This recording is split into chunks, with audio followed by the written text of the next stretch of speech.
श्रीमद् भगवद गीता के 14वें अध्याय गुण त्रय विभाग योग में एक बार फिर आप सबका स्वागत करती हूँ।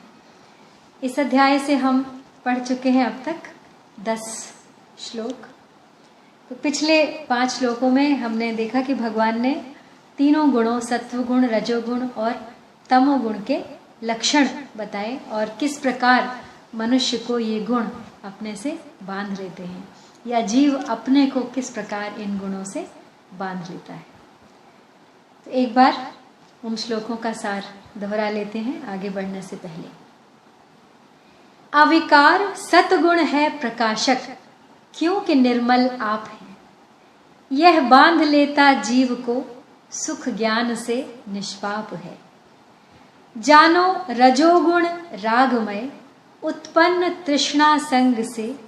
वह बांध लेता जीव को, कौन्तेय कर्म प्रसंग से। अज्ञान से उत्पन्न तम, सब जीव को मोहित करे।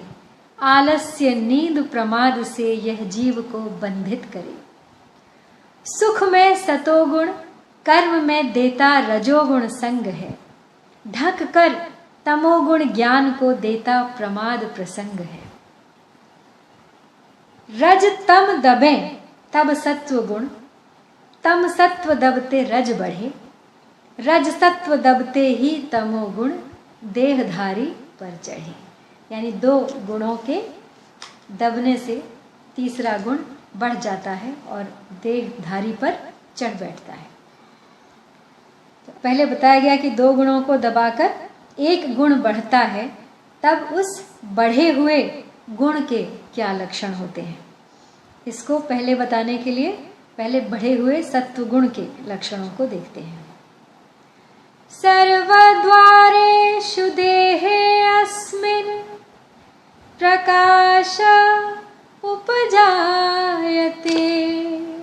ज्ञानं यदा तदा विद्यात्, विवृद्धं सत्त्वमहेत्युत।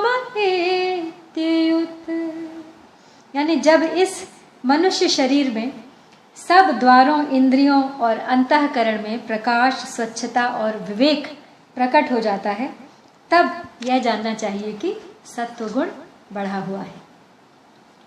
तो यहाँ इंद्रियों और अंतःकरण में स्वच्छता और विवेक शक्ति आने पर साधक को यह जानना चाहिए कि अभी सत्वगुण की वृत्तियां बढ़ी हुई हैं और रजोगुण और तमोगुण की वृत्तियां दबी हुई हैं।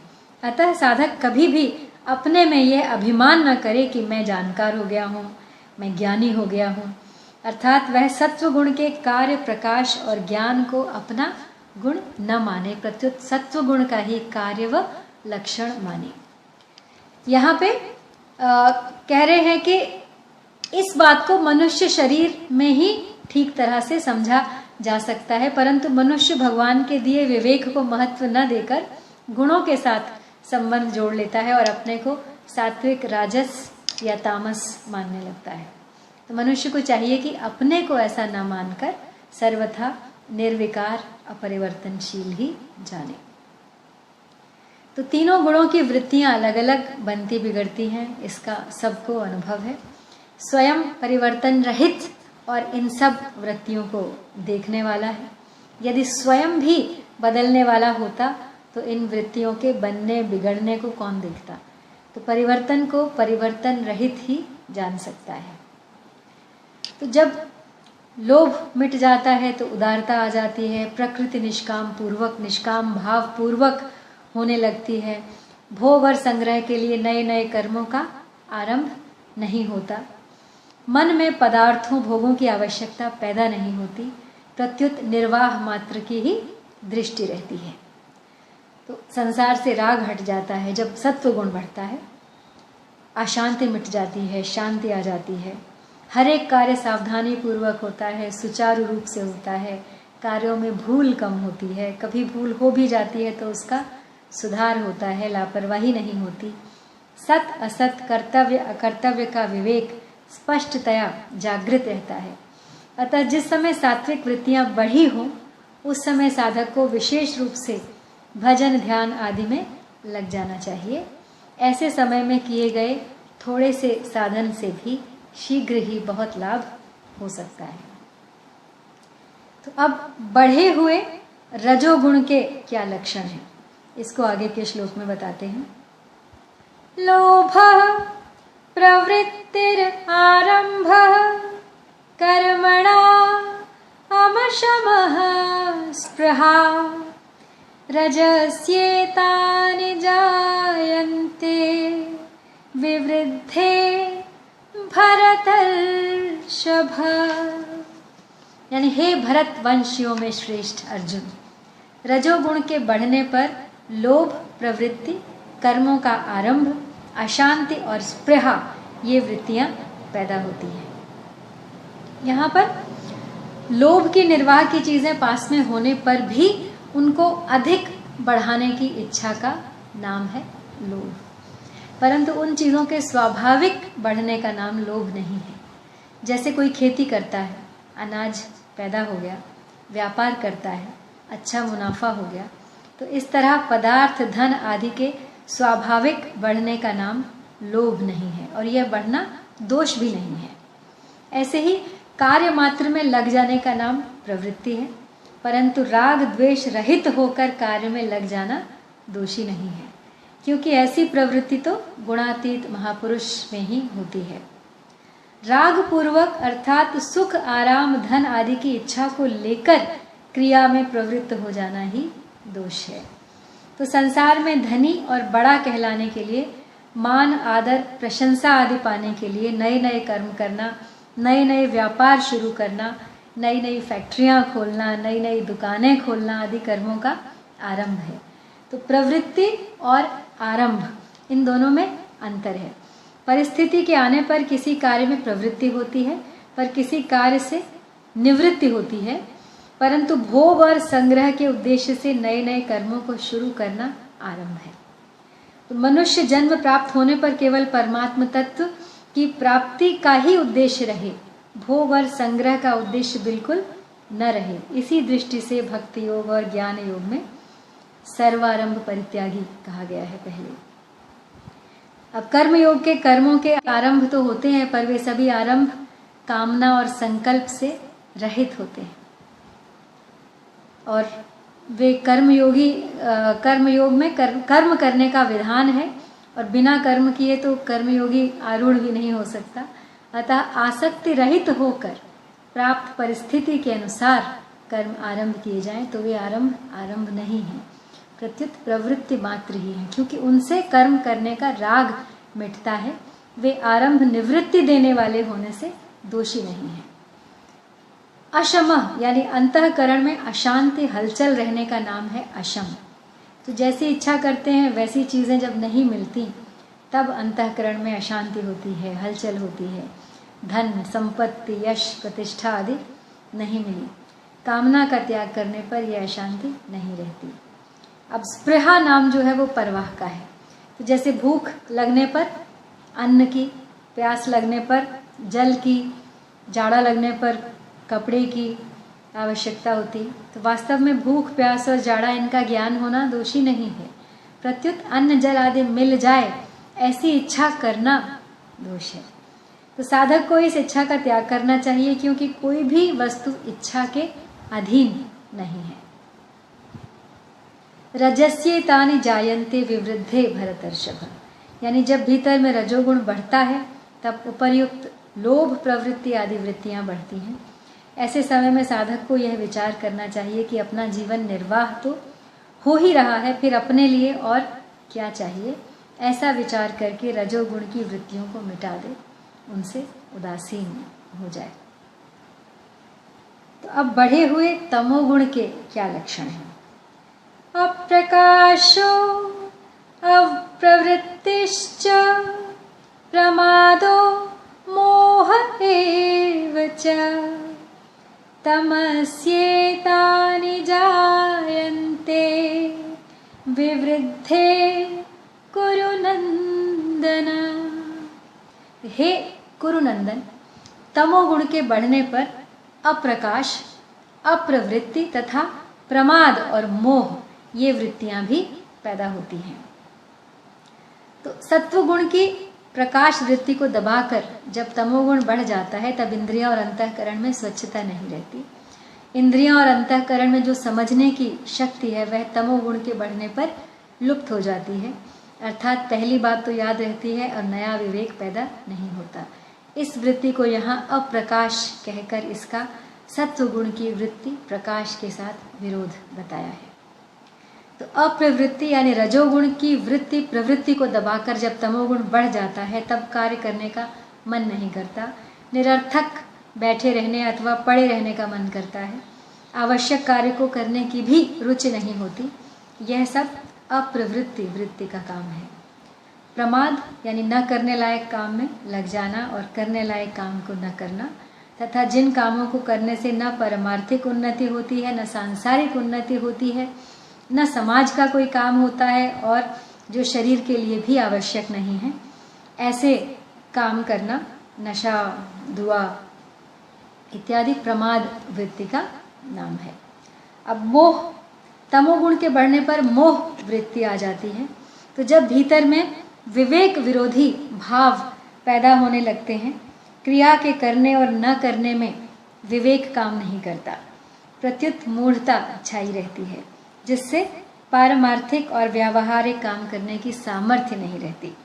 तो इन पदों से अधिक निद्रा लेना, अपने जीवन का समय निरर्थक नष्ट करना, धन निरर्थक नष्ट करना आदि जितने भी निरर्थक कार्य हैं उन सबको ही ले लेना चाहिए। तो तमस्येतानि जायन्ते विवृद्धे कुरु नंदना, यानी ये सब बढ़े हुए तमोगुण के लक्षण हैं। अर्थात जब ये अप्रकाश, अवृत्ति, अप्रवृत्ति आदि दिखाई दे तब समझना चाहिए कि सत्व गुण और रजोगुण को दबाकर तमोगुण बढ़ गया है। अब ऐसे में इसलिए भगवान कहते हैं कि जिससे अतीन्द्रिय गुणों की पहचान हो जाए और साधक सावधानी पूर्वक रजोगुण तमोगुण का त्याग करके सत्वगुण की वृद्धि कर सके, इस प्रकार इंद्रियों और अंतःकरण का विषय बनाना चाहिए। तो अगले श्लोक में तात्कालिक बढ़े हुए गुणों की वृत्तियों का फल क्या होता है, यह आगे के 2 श्लोकों में बताते हैं। यदा सत्वे प्रवृद्धे तु प्रलयम् याति देहभृत् तदोत्तम विदामलोक अमलान लोकान प्रतिपद्यते, यानी जिस समय सत्वगुण बढ़ा हो उस समय यदि देहधारी मनुष्य मर जाता है तो वह उत्तम वेत्ताओं के निर्मल लोकों में जाता है। जिस काल में जिस किसी भी देहधारी मनुष्य में, चाहे वह सत्वगुणी, रजोगुणी अथवा तमोगुणी ही क्यों न हो, जिस किसी कारण से सत्वगुण तात्कालिक बढ़ जाता है, अर्थात सत्वगुण के कार्य, स्वच्छता, निर्मलता आदि वृत्तियां तात्कालिक बढ़ जाती हैं, उस समय अगर मनुष्य के प्राण छूट जाते हैं तो वह उत्तम शुभ कर्म करने वालों के निर्मल लोकों में चला जाता है। तो उत्तम विदाम कहने का तात्पर्य है कि जो उत्तम शुभ कर्म ही करते हैं, अशुभ कर्म कभी करते ही नहीं, अर्थात उत्तम ही उनके भाव हैं, उत्तम ही उनके कर्म हैं, उत्तम ही उनका ज्ञान है, ऐसे पुण्य कर्मा लोगों का जिन लोगों पर अधिकार हो जाता है उन्हीं निर्मल लोकों में वह मनुष्य भी चला जाता है। जिसका शरीर सत्वगुण के बढ़ने पर छूटा है, तात्पर्य है कि उम्र भर शुभ कर्म करने वालों को जिन ऊंचे ऊंचे लोकों की प्राप्ति होती है, उन्हीं लोकों में तात्कालिक बढ़े हुए सत्वगुण की वृत्ति में प्राण छूटने वाले की भी होती है। तो सत्वगुण की वृद्धि में शरीर छोड़ने वाले मनुष्य पुण्यात्माओं के प्राप्तव्य ऊंचे लोकों में जाते हैं। इससे सिद्ध होता है कि गुणों से उत्पन्न होने वाली वृत्तियां कर्मों की अपेक्षा कमजोर नहीं है, अतः सात्विक वृत्ति भी पुण्य कर्मों के समान ही श्रेष्ठ है। इस दृष्टि से शास्त्र विहित पुण्य कर्मों में भी भाव का ही महत्व है, पुण्य कर्म विशेष का नहीं, इसलिए सात्विक भाव का स्थान बहुत ऊंचा है। पदार्थ, क्रिया, भाव और उद्देश्य ये चारों क्रमशः एक दूसरे से ऊंचे होते हैं। तो रजोगुण और तमोगुण की अपेक्षा सत्वगुण की वृत्ति सूक्ष्म और व्यापक होती है। लोक में भी स्थूल की अपेक्षा सूक्ष्म का आहार कम होता है। जैसे देवता लोग सूक्ष्म होने से केवल सुगंधि से ही तृप्त हो जाते हैं, तो स्थूल की अपेक्षा सूक्ष्म में शक्ति अवश्य अधिक होती है। यही कारण है कि सूक्ष्म भाव की प्रधानता से अंत समय में सत्व गुण की वृद्धि मनुष्य को ऊंचे लोकों में ले जाती है। अमलान कहने का तात्पर्य है कि सत्व गुण का स्वरूप निर्मल है, अतः सत्व गुण के बढ़ने पर जो मरता है उसको निर्मल लोकों की प्राप्ति होती है। तो अब यहाँ पर यह शंका होती है कि उम्र भर शुभ कर्म करने वाले लोग, जिन लोगों की प्राप्ति होती है उन लोगों में सत्व गुण की वृत्ति बढ़ने पर मरने वाला कैसे चला जाएगा। तो भगवान की यह विशेष छूट है कि अंतकाल में मनुष्य की जैसी मति होती है वैसी ही उसकी गति होती है। अतः सत्व गुण की वृत्ति के बढ़ने पर शरीर छोड़ने वाला मनुष्य उत्तम लोकों में चला जाए, इसमें शंका की कोई बात नहीं है। तो विवेकवान पुरुष उत्तम वेत्ता है। यदि सत्व गुण को अपना मानकर उसमें रमण न करे और भगवान की सम्मुखता रहे तो सात्विक मनुष्य सत्व गुण से भी असंग होकर भगवान के परम धाम को चला जाएगा। अन्यथा सत्व गुण का संबंध रहने पर वह ब्रह्मलोक तक के ऊंचे लोकों में चला जाएगा। वह सापेक्ष निर्बल है भगवान की तरह। रजसी प्रलयं गत्वा कर्म संगिषु जायते तथा प्रलीनस्तमसि मूढ़योनिषु जायते। यानी रजोगुण के बढ़ने पर मरने वाला प्राणी कर्म संगी मनुष्य योनि में जन्म लेता है तथा तमोगुण के बढ़ने पर मरने वाला मूढ़ योनियों में जन्म लेता है। तो अंत समय में जिस किसी भी मनुष्य में जिस किसी कारण से रजोगुण की लोभ प्रवृत्ति, अशांति, स्पृहा आदि वृत्तियां बढ़ जाती हैं और उसी वृत्ति के चिंतन में उसका शरीर छूट जाता है तो वह मृतात्मा प्राणी कर्मों में आसक्ति रखने वाले मनुष्यों में जन्म लेगा। जिसने उम्र भर अच्छे काम आचरण किए हैं, जिसके अच्छे भाव रहे, वह यदि अंत काल में रजोगुण के बढ़ने पर मर जाता है तो मरने के बाद मनुष्य योनि में जन्म लेने पर भी उसके आचरण भाव अच्छे ही रहेंगे, वह शुभ कर्म करने वाला ही होगा। जिसका साधारण जीवन रहा है वह यदि अंत समय में रजोगुण की लोभ आदि वृत्तियों के बढ़ने पर मर जाता है तो वह मनुष्य योनि में आकर पदार्थ, व्यक्ति, क्रिया आदि में आसक्ति वाला ही होगा। जिसके जीवन में काम, क्रोध आदि की मुख्यता रही है वह यदि रजोगुण के बढ़ने पर मरता है तो वह मनुष्य योनि में जन्म लेने पर भी विशेष रूप से आसुरी संपत्ति वाला ही होगा। तात्पर्य यह हुआ कि मनुष्य लोक में जन्म लेने पर भी गुणों के तारतम्य से मनुष्य के 3 प्रकार हो जाते हैं, अर्थात 3 प्रकार के स्वभाव वाले मनुष्य हो जाते हैं। परंतु इसमें एक विशेष ध्यान देने वाली बात है कि रजोगुण की वृद्धि पर मरकर मनुष्य बनने वाले प्राणी कैसे ही आचरणों वाले क्यों न हो, उन सब में भगवत प्रदत्त विवेक रहता ही है। अतः प्रत्येक मनुष्य इस विवेक को महत्व देकर सत्संग, स्वाध्याय आदि से इस विवेक को स्वच्छ करके ऊंचा उठ सकता है, परमात्मा को प्राप्त कर सकता है।